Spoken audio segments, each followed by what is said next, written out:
So for everyone who's joining us, we are welcoming Johnny Gregorek to this special edition of TrackTown Tuesday. He's a 2019 Pan Am silver medalist, 2017 IAAF at that time, right? World Championships competitor, yep. And a very impressive indoor time, Johnny. Yeah, thank you. Yeah, that 3:49, that makes you second on the all-time list. And it gives a special kind of a special place in history for you and your dad. Tell me about that. Yeah, so that makes us the fastest father and son combined time in history. So he ran 3:51.3 and I ran 3:49.98. Just got under the 350 mark, and so those two times combined are the fastest time average of any father-son. So that's a special thing that him and I have. It is. So Johnny, University of Oregon has been really fortunate to get a couple of grad transfer athletes like yourself. You spent the first 4 years of your collegiate career at Columbia, and then you decided to head out west. Tell me about what led to that decision. Yeah, well, while I was at Columbia, I had a great 4 years there of sort of steady improvement, and I loved my time there in the big city of New York, and obviously had a great, rich academic experience, and saw some progression throughout my time of just being someone who could, barely make the varsity team to someone who was competing at a national level and being an All-American and that sort of thing by the time I was done at Columbia. So I had connections with Eugene from, my parents had lived in Eugene for some time when they were training professionally. And I had been to Eugene in 2008 for the Olympic trials. So it was always, Oregon and Eugene was always a really special place in my heart. And I knew I would have loved to come out there and get the experience of being a part of a college town and such a rich running culture that Eugene has. So my coach reached out to Andy Powell, who had some connections with Columbia, and it all from there, it just worked out beautifully. He took me on and gave me a chance, and I was really happy to have gotten to come out to Eugene and run with the Ducks, and I saw some success out there, and that kind of gave me the opportunity to become a professional runner. It was sort of a springboard into the professional running world. So I'll always be thankful for my time out there in Eugene. Yeah, it really was kind of the best of both worlds, right?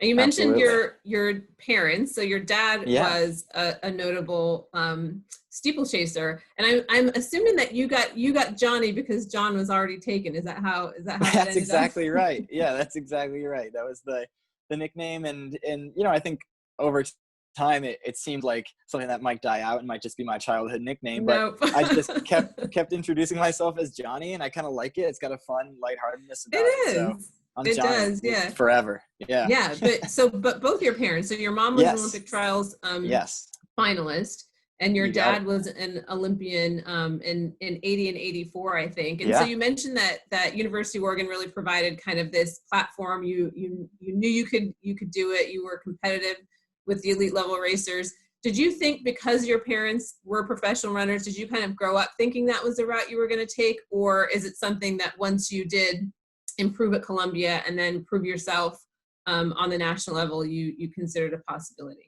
Yeah, it's definitely been more of a step-by-step sort of process. Although I grew up around the sport, my parents were the coaches of Brown University, the men's and women's coach, when I was all throughout my childhood. And so I grew up in going to track meets, and I knew lots about the sport, and I admired it and everything, but it was never a huge aspiration of mine to become a professional runner myself. And I knew I had good stamina, and I had good wheels. You had good genes. Yeah, I knew I had the good genes, and I was good at the soccer practice and doing the, running across the basketball court and that sort of thing. But it wasn't any huge aspiration of mine to become a professional distance runner or anything like that. So it was more of a process of, in high school, I, did a little bit better on the conference level, then a little bit better on the state level. And then you keep on, wanting to get the best out of yourself. And I kept meeting great people and doing fun things and seeing cool places and getting more and more out of myself. And I still haven't, I don't think, reached that limit of getting the most out of myself. So I continue to keep on. I've found myself as a professional runner, and it's a great thing. But yeah, was never the intention from the get-go. But what a great story of progression, especially when there's lots of high school kids kind of mourning the loss of their season, just to see if you stay in there and you stick with it and you continue working hard. You don't have to have started to be, the all-star runner, but you can work your way into being really a staple of the 1500 meters, which is exactly what you've become. Yeah, thank you. Yeah, absolutely. I feel for those kids who lost their senior season. It's obviously a special time and whatnot, but this is just, the silver lining. This is all the more time to get ready to run in college and make a even bigger impact on that freshman cross country team, Right. And from what I see, there's lots of elite runners taking the same opportunity, right? Yeah. Continuing to train, continuing to put in the work and in the miles.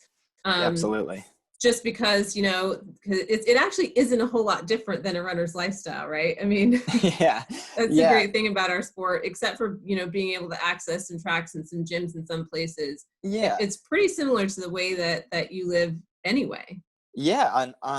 On a base level, the sport is just getting out there and pounding pavement. So that's what we're doing. And we're just, and obviously having the access to the massage therapist, the physical therapist, the gym and the pool and these sorts of things are key and help you to get that last little few percentage out of yourself that make all the difference. But for now, it's just about staying healthy, getting back to the basics of what it means to run, and just got to do it for the love of it. And even though there are no real races in sight right now, it's just about, doing as much as you're really comfortable with and what you think you need for yourself. And so it's been a really nice time of self-exploration and for me, it's been a time of getting to a new level with my running my mileage. So I tried to make the most out of it. And, whereas in the past you're so limited by the schedule, a rigorous race schedule. Now I have this open block where I can, do longer mileage weeks than I've ever done and run record attempts in various articles of clothing. I think that the smart ones are doing it just like you do. So it has provided you with a little extra time, I think, between your personal interests and the fact that this is Mental Health Awareness Month, the month of May. Yeah. It's given you a time to kind of dig down and run from another place of inspiration. You're planning to run a Blue Jean Mile in honor of your brother Patrick and in recognition of Mental Health Awareness Month. Absolutely. Will you tell me a little bit about how that Blue Jean Mile came about and what it means to you?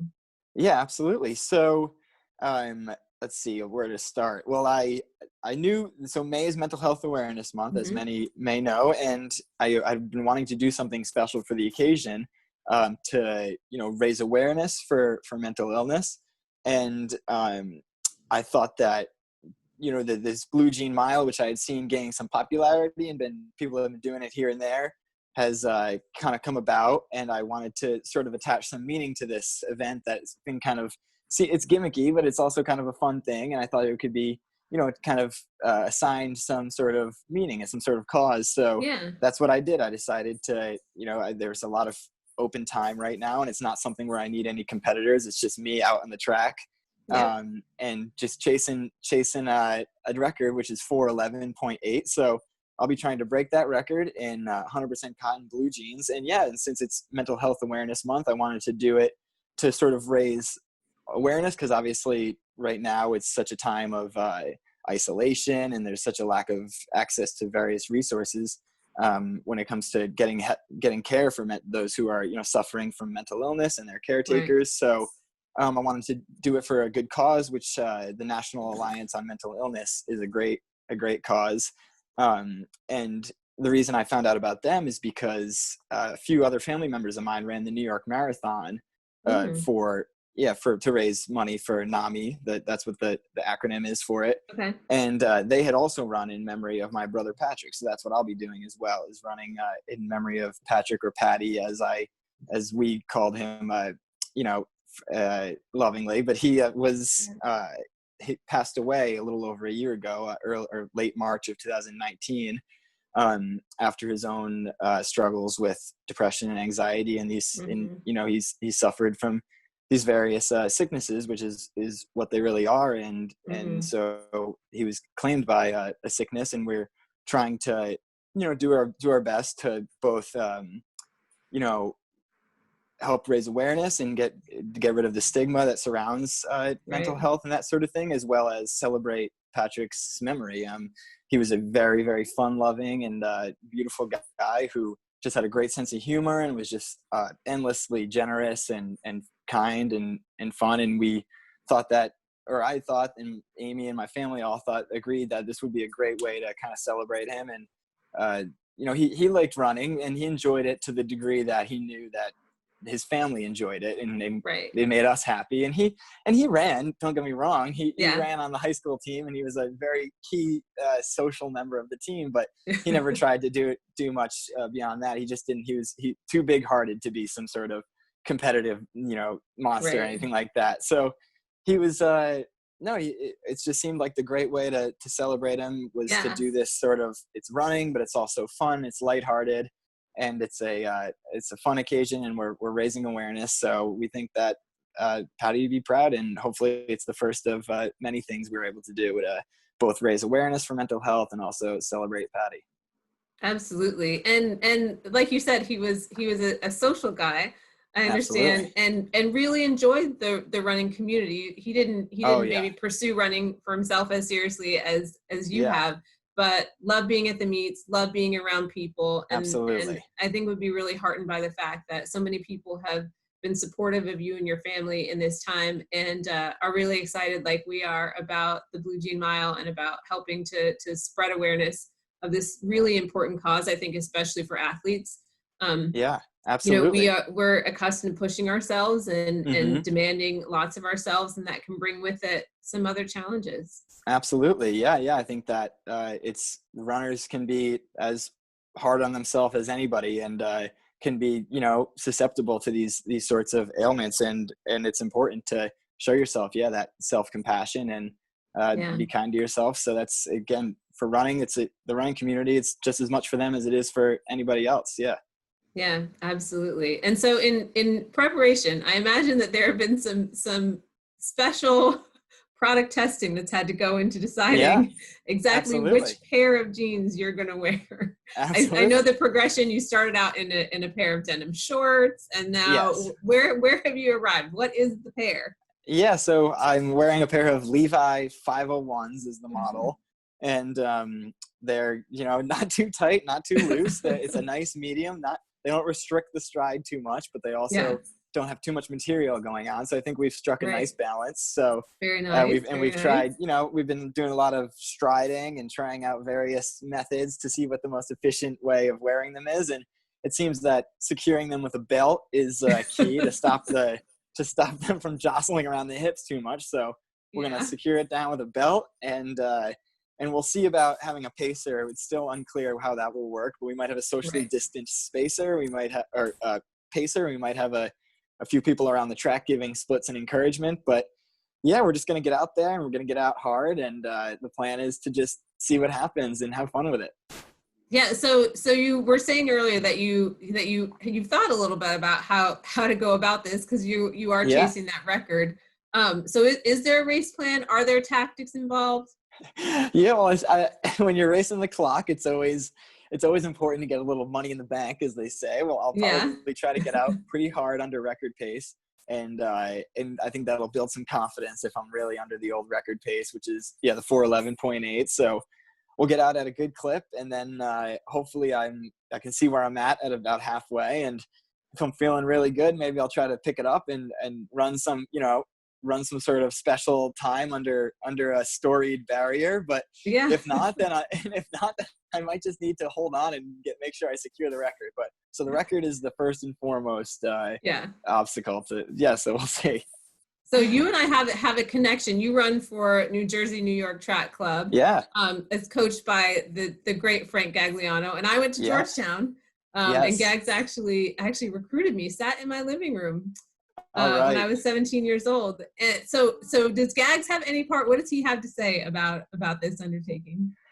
Yeah, Gags is, just as a fellow Gags athlete, that when Gags is your coach, you're part of his family, and you're always part of his family. So that makes us, I guess, family a little bit. But he's just as encouraging as my own family is, and he's very, very excited about it. And I would say that while he doesn't I don't think he's necessarily worried about like coaching me like the splits through it or anything like that. He's like, okay, have fun with the Blue Jean Mile.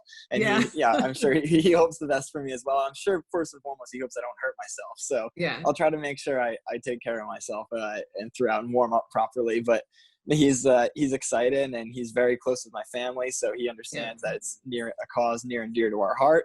And he is absolutely, as always, right in my corner.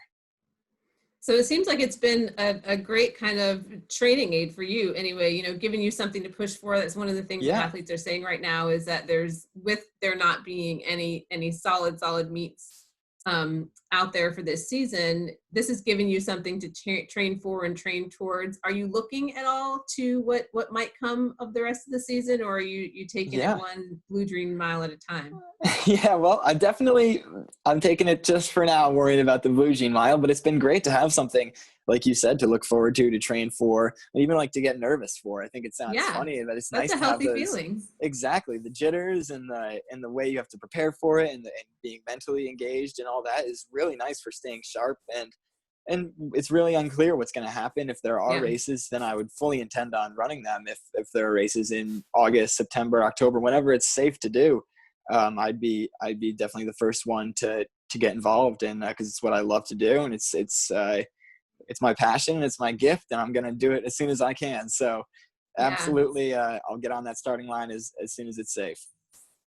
Well, we thank you for just coming up with this idea, for giving us something to watch and something to get excited about. I mean, never before have the splits of a Blue Jean Mile been so closely anticipated. Yeah, it should be interesting. I'm just as excited as you, so thank you. Yeah. And really just for using your platform, we talk a lot about all of us as individuals are more than athletes, and our lives are informed and colored by more than just what goes on in the sport. And we just thank you for opening up and for sharing, and for bringing awareness to mental health and the need for self-compassion, as you said, and cutting yourself a break, and really recognizing that there's nothing wrong or abnormal about having these feelings. The most important thing is that you reach out to people who love and care for you. We're going to make sure that we linked to the charity and the organization that you're running on behalf of, both so people can take the opportunity to donate, but also so they can go there and find support for themselves or loved one if they need it. And the fact that you're doing this with such a big heart and such a great cause is just a great opportunity. So we thank you for letting us join you in this fun project. Thank you so much. Really, it's definitely, I was a little bit, you can ask my wife, I was like nervous and scared to come out and do this and roll this out, and even to bring up, my brother and mental health and all these issues, but the reception of the running communities, such as you guys or anyone I've talked to, has been so amazing, and the outpouring of support. So really, I thank you for including the link to the donation page, but also just for hearing me out and being so kind about it. So thank you. No, absolutely. Well, we look forward to it. I think this will air after the race takes place. So hopefully maybe we get a chance to do a little catch up, a little recap, and see how you're feeling. Make sure there's no residual chafing from the jeans or anything like that. Yeah. Awesome. All right, cool. Sounds good. We'll do a play-by-play. Awesome. All right. Well, thanks so much for being with us, Johnny. Good luck on your race. All right. Blessings to your family. And Thank you so much. We look forward to talking to you soon. Thank you. Can't wait.